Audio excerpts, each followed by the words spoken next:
La habitación dejó de respirar antes que yo. No cuando se pronunciaron los votos. No cuando salió el pastel, sino cuando una campana plateada opaca sonó desde la puerta del fondo y el maestro de ceremonias irguió la espalda. «Atención a cubierta», llamó. Y luego lo suficientemente claro como para cortar el cristal: «Coronel Grayson, por favor, dé un paso al frente». Las sillas rasparon. Los tenedores se detuvieron en el aire. La mano de mi padre se congeló alrededor de una copa de vino. El tallo se apretó blanco entre sus dedos. 2 compases antes se había inclinado hacia un círculo de hombres y había dicho, lo suficientemente alto como para que el cuarteto de cuerda tropezara con una nota: «Ella no es una verdadera soldado, solo una fracasada uniformada». Se habían saltado mi nombre en la lista de invitados de la boda como pelusa cepillada de una manga, pero mis botas aún cruzaron el umbral. Mi uniforme todavía me quedaba, y la campana todavía sonaba. No me volví hacia él. Todavía no. En algún lugar detrás de mí, David mantenía la línea de sus hombros, una calma con la que podía ajustar mi respiración. En algún lugar dentro de mí una voz más joven susurraba, lo que siempre había susurrado: «No flaquees». La puerta se abrió de par en par, la luz se derramó sobre las baldosas del comedor. Un general de 2 estrellas entró, un rostro curtido, una presencia que hacía que el ruido decidiera que era mejor quedarse afuera. Se detuvo a 3 pasos de mí y asintió una vez. «Señora», dijo, no por cortesía, sino por costumbre. La boca de mi padre no se movió, pero su agarre sí. La copa se movió, se manchó. Todos esos años en los que me enseñó a leer el lenguaje corporal a través de una habitación volvieron como memoria muscular. Podía ver la flexión de la negación, la retirada de la certeza. «Coronel Grayson», repitió el maestro de ceremonias, «por favor, dé un paso al frente». Ese es el momento que aman los amantes del drama, el momento en que suena una campana y una creencia se rompe. Pero ahí no empieza esta historia. No realmente. Comienza con una campana diferente. La que está dentro de tu pecho y suena cuando alguien a quien amas anuncia en público lo que ha creído privadamente de ti durante años. Empieza así: «No le hagas caso. Ella es solo basura del ejército». No bajé la mirada. No busqué las salidas. Dejé que las palabras me atravesaran como las balas atraviesan el humo. Doloroso. Sí. Fatal. No. Porque 1000 pequeñas injurias me habían blindado mucho antes de que esta habitación decidiera escuchar. El cuarteto se quedó suspendido, inseguro de si la canción pertenecía a la alegría o a la justicia. Un mayor de la marina en la mesa de al lado se levantó por costumbre. Al otro lado del pasillo, un exeal golpeó 2 veces su prótesis de pie, probando el suelo. Nadie habló. «Es mi padre», le dije a David. «No es tu juez», respondió David. Di un paso, luego otro. El sonido de mis tacones era un metrónomo paciente en una sala que había perdido su ritmo. Me detuve frente al general y sentí que el eco de la campana se asentaba. Él me ofreció su mano. Su agarre no era para reclamarme ni para dirigirme, solo la prueba de una cuerda en la que planeas confiar. «Coronel», dijo de nuevo, más suave. «Señora, si espera un discurso que incendie la tierra, esperará mucho tiempo». La respuesta ya se había dado. El rango en mi pecho y el trabajo cosido en las costuras. Como llegué a esa campana es un largo camino pavimentado con frases cortas.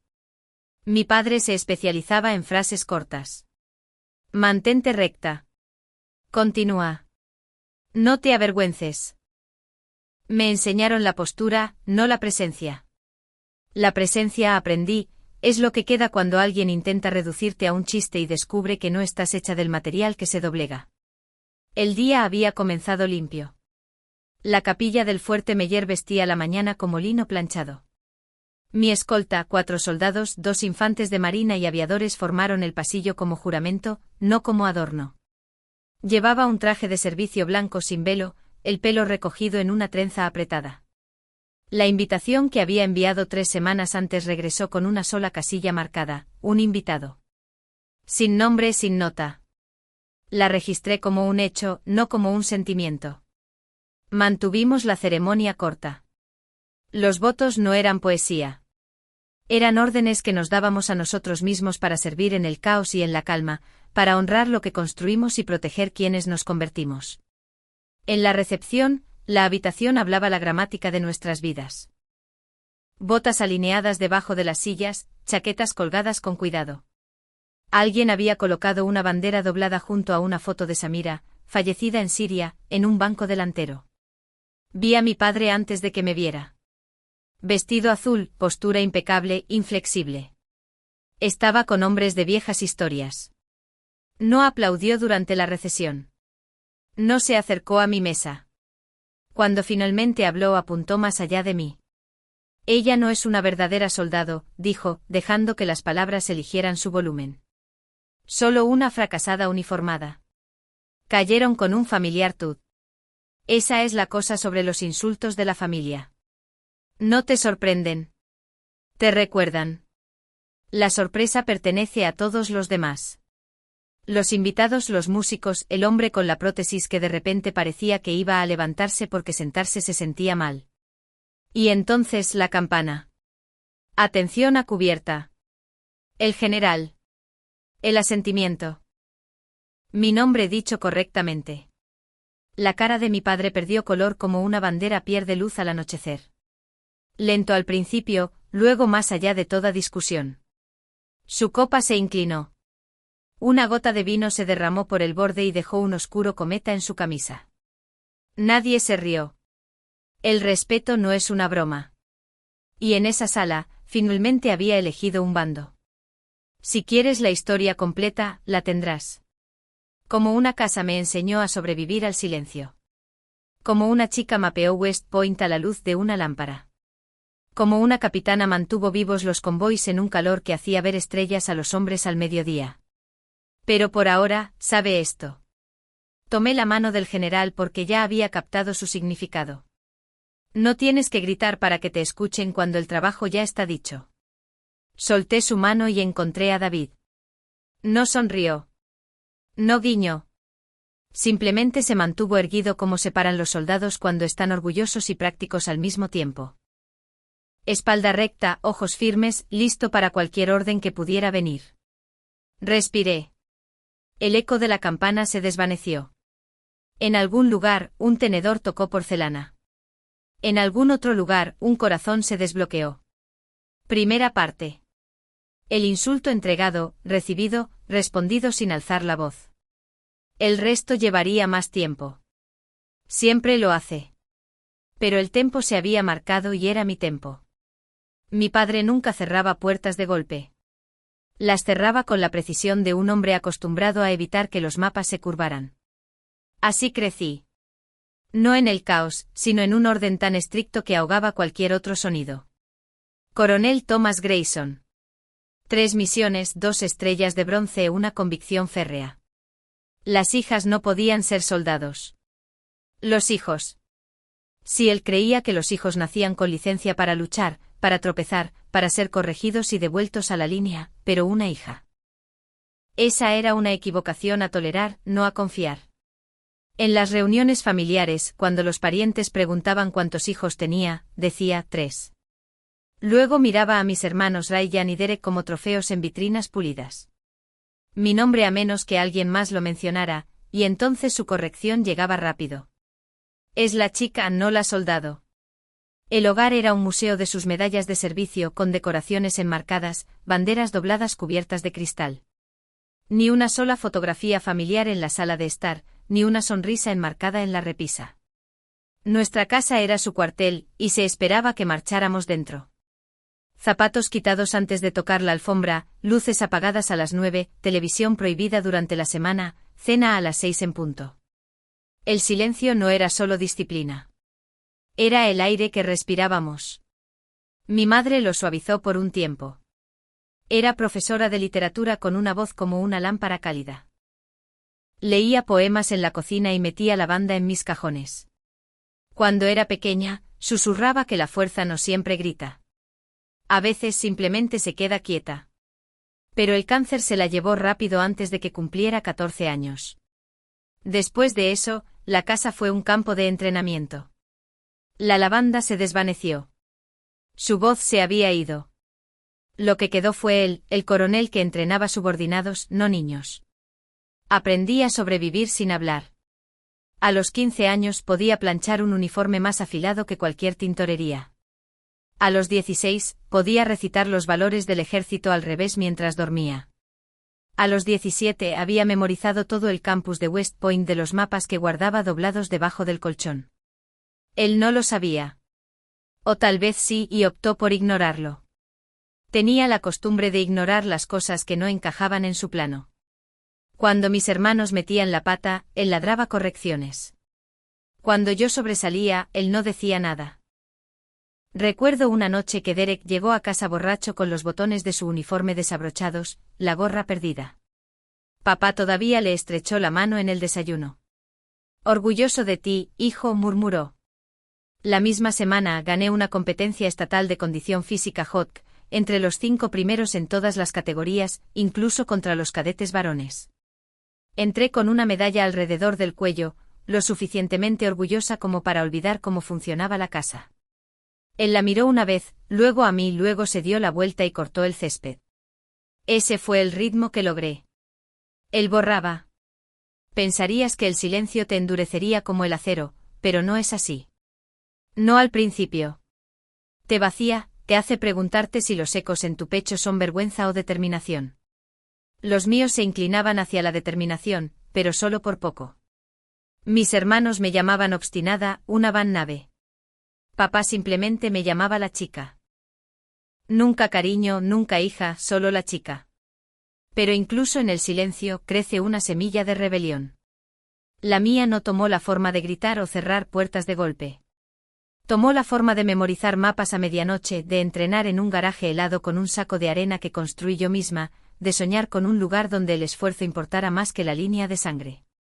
No era la ira lo que me impulsaba. Era la claridad. Si él no podía verme, me aseguraría de que el mundo lo hiciera. Aún así, incluso la claridad no borra el dolor de ser invisible en tu propia casa. El dolor de verlo estrechar manos de extraños uniformados mientras nunca me preguntaba cómo estaba. El dolor de oírlo brindar por más hijos uniformados en la cena de Navidad, mientras mi nombre permanecía sin decir como un fantasma en la mesa. Ese silencio se convirtió en mi fragua. No mi familia, ni siquiera el recuerdo de mi madre, aunque me aferré a sus susurros como escritura sagrada. No, el silencio mismo me endureció.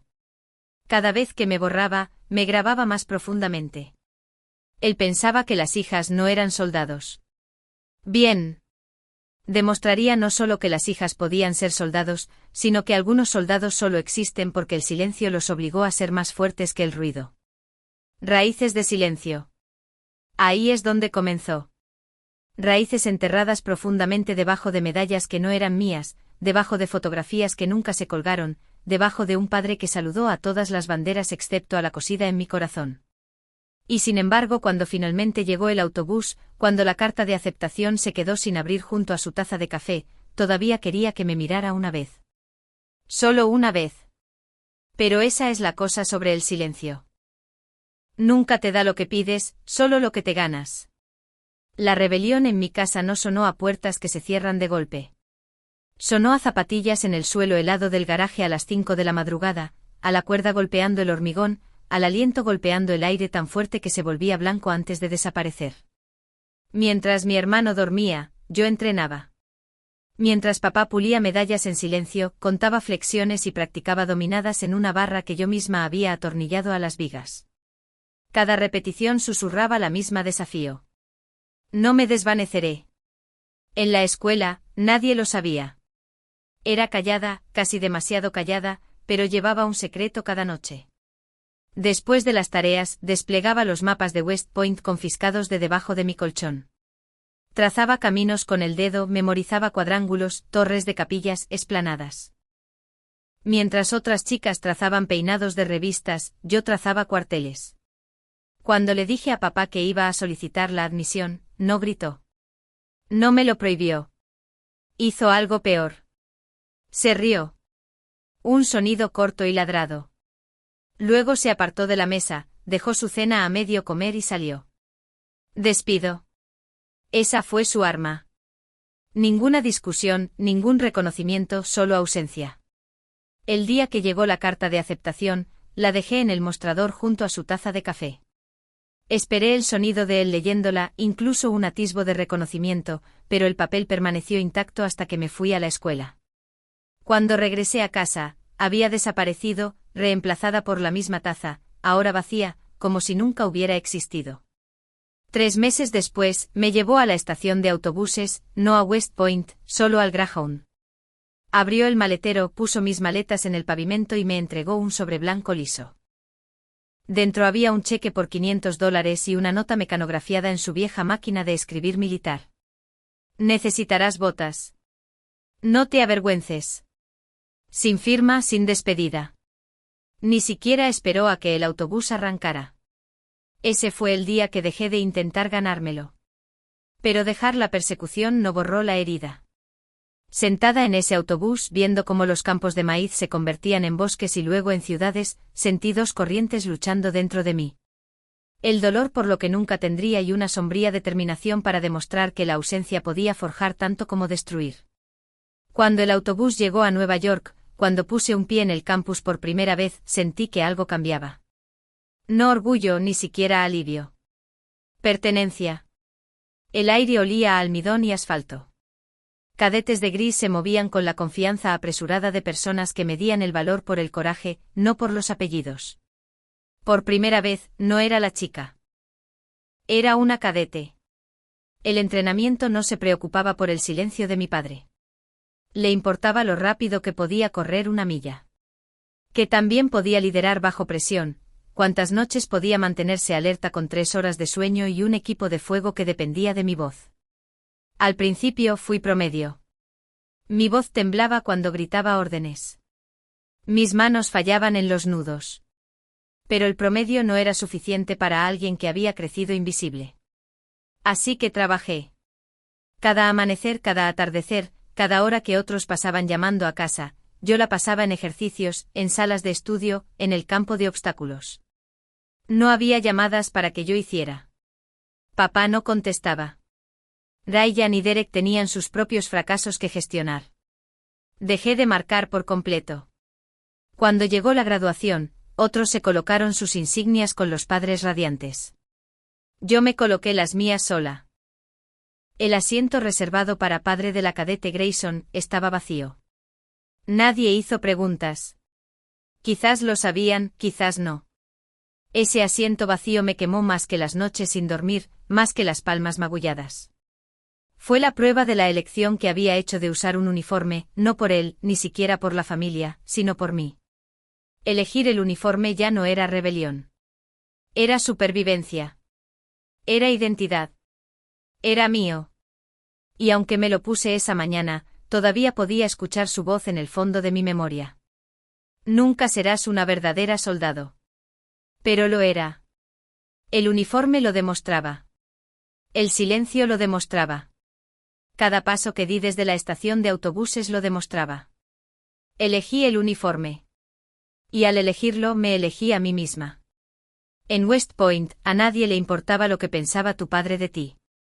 Les importaba el peso de tu mochila, tu resistencia, tu capacidad de liderazgo cuando tenías privación de sueño y estabas hasta los tobillos en barro. Eso fue liberador y brutal al mismo tiempo. No era una prodigio. Mi primer año me tropecé con las llamadas de formación, perdí la voz gritando órdenes y casi me derrumbo en una marcha cuando las correas de mi mochila me rasgaron los hombros. Pero el dolor era familiar, y el silencio era algo en lo que me habían entrenado desde la infancia. Cuando otros gruñían o maldecían, yo simplemente apretaba la mandíbula y seguía adelante. Para el segundo año aprendí el arte de la autoridad silenciosa. No discursos fuertes, no fuerza bruta, solo precisión. La gente escuchaba cuando se daban cuenta de que no desperdiciabas palabras. No les decía a los cadetes lo que podía hacer. Se lo mostraba paso a paso, repetición a repetición, hora tras hora. Así me gané el respeto. Cuando llegó la graduación, debería haber sentido triunfo. Debería haber escaneado la multitud buscando el rostro de mi padre. En cambio, miré el asiento vacío marcado, padre de la cadete Grayson. La ausencia era tan aguda que casi se sentía como otro uniforme hecho a medida solo para mí. Me coloqué mis propias insignias, saludé a nadie y seguí marchando. El nombramiento me envió a logística, una rama que la mayoría desestimaba como papeleo aburrido. Pero aprendí rápidamente que la logística no se trataba de cajas y carpetas. Se trataba de vidas. Los suministros significaban supervivencia. Una ruta equivocada significaba soldados varados en un paso de montaña o convoys emboscados en carreteras no exploradas. Mi primera misión fue una prueba de fuego. Afganistán 2013. 118 grados Fahrenheit, convoys que se estiraban como hilos frágiles sobre arena que tragaba huellas en cuestión de horas. Radios fallando, temperamentos encendiéndose, civiles entrando en pánico. Y yo, una joven teniente tratando de coser todo con mapas, improvisación y una obstinada negativa a rendirme. Una noche una ruta de suministro fue arruinada por un teniente que tenía más encanto que sentido. El plan dejó expuesto a todo un convoy. Me quedé despierta hasta el amanecer, rehaciendo el plan desde cero. Señalé las cadenas de suministro faltantes, reorganicé los movimientos y saqué los camiones antes de que el golpe de calor cobrara más vidas. Mi oficial al mando lo llamó, el plan de guerra de Grayson. No fue adulación. Fue supervivencia. Fue entonces cuando entendí que el uniforme no se trataba de ceremonia.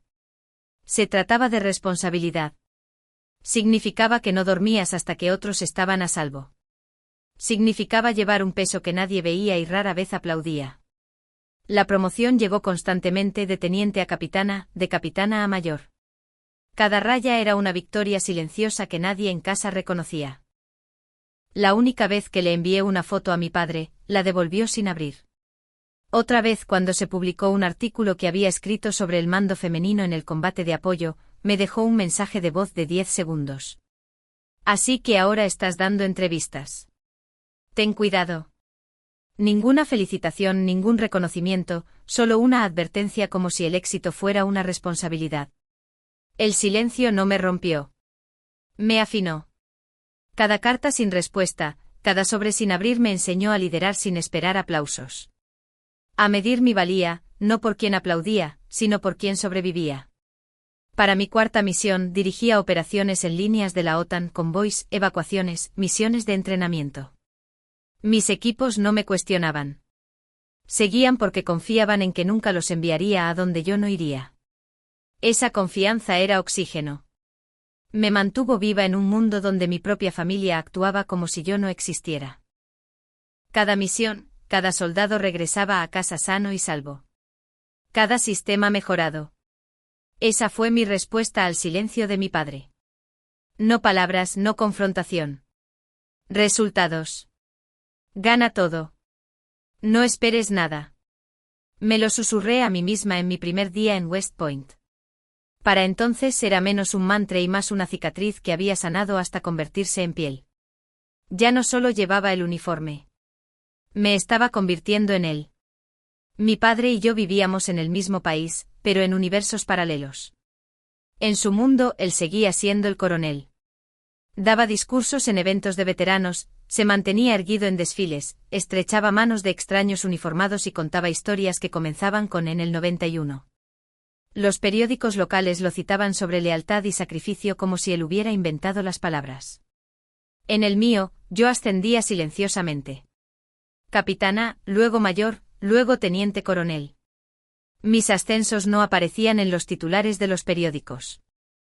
Estaban escritos en manifiestos de convoys que regresaban con todos los soldados contabilizados. Estaban enterrados en informes posteriores a la acción que decían, misión exitosa. Sin bajas. Lo más extraño era que su mundo siempre parecía más ruidoso que el mío, aunque el mío era el único que todavía luchaba guerras. Ryan abandonó la escuela de Rangers en 3 semanas. Derek se emborrachó y perdió su nombramiento después de una audiencia disciplinaria. Papá todavía les estrechaba la mano, llamándolos hombres de servicio. Cuando me desplegué en África para un corredor humanitario de la OTAN, ni siquiera mencionó mi nombre en la cena de Navidad. Lo sé porque mi tía me envió un vídeo. Todos brindaron. Mi asiento en la mesa estaba vacío, pero no porque yo no estuviera allí. Fue porque mi padre lo había decidido así. Esa era su estrategia, el borrado. No se enfureció. No prohibió. Simplemente reescribió el guión hasta que mi nombre ya no existió. Para él, yo era una civil con camuflaje. Pero las líneas paralelas tienen una forma de rozarse, aunque nunca se encuentren. Una noche capté su rostro en la televisión. Estaba en un servicio conmemorativo, de pie con la espalda recta, dando una entrevista. Cuando le preguntaron de qué estaba más orgulloso, dijo, mis hijos. Ellos portaron la bandera. Miré la pantalla en silencio. Mi equipo estaba sentado cerca. Se movieron incómodamente sin saber si debían decir algo. Los ahorré el problema. No se equivoca, dije sin rodeos. Simplemente no llegaron muy lejos. Se rieron, luego volvieron a quedarse en silencio. Volví al papeleo. Así es como sobrevives a las vidas paralelas. Construyes muros más gruesos. Y sin embargo, cada promoción que ganaba, una pequeña parte de mí se preguntaba, ¿será esta la que finalmente lo haga mirar? Cuando me colgué el rango de coronel, el peso de la insignia se sintió más pesado que cualquier cosa que hubiera llevado antes. No por la responsabilidad, ya que llevaba vidas a mis espaldas desde hacía años, sino porque la palabra hacía eco de coronel, su rango, su identidad, su sombra. Debería haber sido un momento de conexión. En cambio, amplió la división. 2 coroneles bajo un mismo techo de recuerdos y todavía ningún saludo. Pero he aquí la cosa sobre las vidas paralelas. Puedes elegir cuál caminar. La mía me llevó a Siria, a Corea del Sur, a Polonia. Entrené a oficiales subalternos, negocié con la OTAN, construí corredores de evacuación bajo una presión que podía doblegar el acero. Lideré hombres que no tenían ninguna razón para seguirme, excepto que yo ya había sangrado junto a ellos. Su vida lo llevó a banquetes, almuerzos, discursos pulidos. Siempre con la misma línea, las hijas son hijas. Los hijos son soldados. La ironía era más profunda cada año. Él quería 3 hijos uniformados. En cambio obtuvo 2 fracasados y una hija que cargó con el peso de todos ellos. Durante mucho tiempo pensé que el silencio finalmente se rompería. Que algún día él cogería el teléfono, se aclararía la garganta y encontraría palabras que no fueran órdenes. Pero el silencio era su único idioma conmigo. Y así, aprendí otra verdad. Puedes ascender sin reconocimiento. Puedes liderar sin aplausos. Puedes llevar el uniforme y llevar la bandera incluso cuando tu propia familia se niega a verlo. Vidas paralelas, la suya llena de ecos de lo que pensaba que importaba, la mía llena de pruebas de lo que realmente sí lo hacía. La decisión de tener una boda militar no fue por ostentación. Fue por precisión, por entrar en el matrimonio de la misma manera que había entrado en cada despliegue, uniforme impecable, botas afiladas, votos alineados, pronunciados de forma clara y firme. Le dije a David que quería que fuera simple. Capilla en Fort Meyer. Vestido de servicio blanco para mí, traje azul para él, sin damas de honor, sin teatralidad, solo 2 soldados haciendo un pacto. Cuando salieron las invitaciones, una se me quedó atascada en la garganta. La de mi padre. Consideré no enviarla en absoluto. Después de años de silencio, después de cartas sin abrir, después de cada brindis de Navidad que me borraba, ¿por qué darle otro escenario? Pero la esperanza es un hábito que muere lentamente. La envié. Semanas después, la tarjeta regresó. Una casilla marcada, un invitado. Sin nombre, sin nota. Solo una marca en el papel, como si yo fuera otro problema logístico que procesar. El día de la ceremonia, me ajusté el cuello en el espejo. Ribete dorado, medallas ganadas, pelo recogido. Sin velo. Mi escolta. 4 soldados, 2 infantes de marina, un aviador esperaban afuera. No estaban en el programa. Se presentaron porque se negaron a dejarme caminar sola. Nunca nos dejaste atrás, dijo uno. Ahora es nuestro turno. Cuando las puertas de la capilla se abrieron, los invitados se levantaron al unísono. No por tradición, sino por respeto. El silencio que siguió no fue incómodo. Fue deliberado.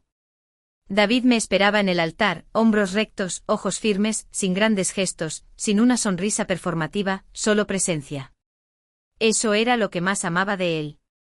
No intentaba suavizarme. Me hacía sentir vista. Los votos fueron cortos. Servirnos mutuamente en el caos y en la calma. Honrar lo que construimos. Proteger quienes nos convertimos. No necesitábamos poesía. Necesitábamos promesas. La recepción fue modesta. Un comedor de oficiales decorado con lino blanco. Pastel de maíz y whisky. Un pastel con forma de un B. Alguien lo había colado como broma. Una trompeta tocó America the Beautiful. Por una vez, la alegría se sintió ganada. Y entonces llegó. Coronel Thomas Grayson, mi padre. Vestido azul, postura impecable, inflexible. Estaba cerca de la barra, rodeado de viejos camaradas, hombres que habían luchado con él, que llevaban las mismas medallas en el pecho. No me había saludado en la capilla. No había aplaudido. Ni siquiera me había mirado cuando se pronunciaron los votos. Simplemente se quedó allí, copa en mano, inspeccionando la sala como si estuviera inspeccionando una formación. Pasé lo suficientemente cerca como para oírlo. Ella no es una verdadera soldado, dijo con la voz en un tono para que se oyera. Solo una fracasada uniformada. El cuarteto de cuerda falló a mitad de nota. Las copas se congelaron en las manos. Algunos invitados se rieron no por crueldad, sino porque no sabían qué más hacer. El calor me subió por la nuca. 12 años de silencio condensados en 5 palabras. Antes de que pudiera moverme sonó la campana. Metálica y aguda. «Atención a cubierta», gritó el maestro de ceremonias. La sala cambió. Las sillas rasparon. Los soldados se levantaron. Incluso los civiles se irguieron sin saber por qué. Coronel Grayson, la voz se alzó. Por favor, dé un paso al frente. Un general de 2 estrellas entró, su presencia cortando el aire como una cuchilla. Se detuvo a 3 pasos de mí y asintió. Señora. Los invitados se giraron. Los susurros se encendieron. Esta mujer, dijo el general con voz firme, comandó una flota en Oriente Medio. Dirigió operaciones que salvaron no a docenas, sino a cientos de vidas. Cuando pensamos en liderazgo bajo fuego, pensamos en ella. Aplausos crecieron. Las sillas se apartaron. La gente se levantó. Yo no me moví al principio. Miré a mi padre. Su rostro se desvaneció. Su copa se inclinó. El vino tinto se derramó por su impecable traje azul. Por una vez, el coronel que vivía en absolutos no tenía órdenes que dar. Los aplausos no se detuvieron. Se extendieron como una marea creciente. No aplausos educados, no reconocimiento a medias, respeto total e incondicional. Y yo me quedé allí con las botas firmemente plantadas, el corazón tranquilo, no porque las palabras del general me hicieran quien era, sino porque revelaban lo que siempre había sido verdad. Ya no era su momento. Era mío. Mi padre no discutió. No gritó. Ni siquiera intentó cubrir la mancha de vino que se extendía por la parte delantera de su traje azul. Simplemente parpadeó una vez, 2 veces, como un hombre que había pisado un campo de batalla y se dio cuenta de que el terreno ya no le pertenecía. Luego dejó la copa, se dio la vuelta y se fue. Sin disculpas, sin despedidas, solo pasos desvaneciéndose contra las baldosas del comedor, tragados por el pesado giro de la puerta. No lo seguí porque, por primera vez en mi vida, no necesitaba que él se diera la vuelta. Los aplausos todavía resonaban en el aire, no como ruido, sino como un peso que se posaba sobre mí, no sobre él. Soldados a los que había entrenado, camaradas con los que había sangrado, invitados que nunca me habían conocido, pero que sabían reconocer la verdad cuando la veían. Se quedaron de pie. Un mayor de la marina saludó. Un marinero de la armada asintió. Un ex-seal con una prótesis de pierna la golpeó 2 veces en el suelo, un sonido que significaba más que palabras. No fue venganza en la forma en que las películas nos enseñan, ningún monólogo ardiente, ningún puño triunfante. Fue algo más silencioso, más profundo. La venganza no se trataba de humillarlo. Se trataba de pararme tan plenamente en mí misma que su negación finalmente colapsó bajo el peso de la realidad. Más tarde en nuestros aposentos, David se desabrochó los zapatos, callado como siempre. Yo me quité los guantes, los puse al lado de mi chaqueta doblada.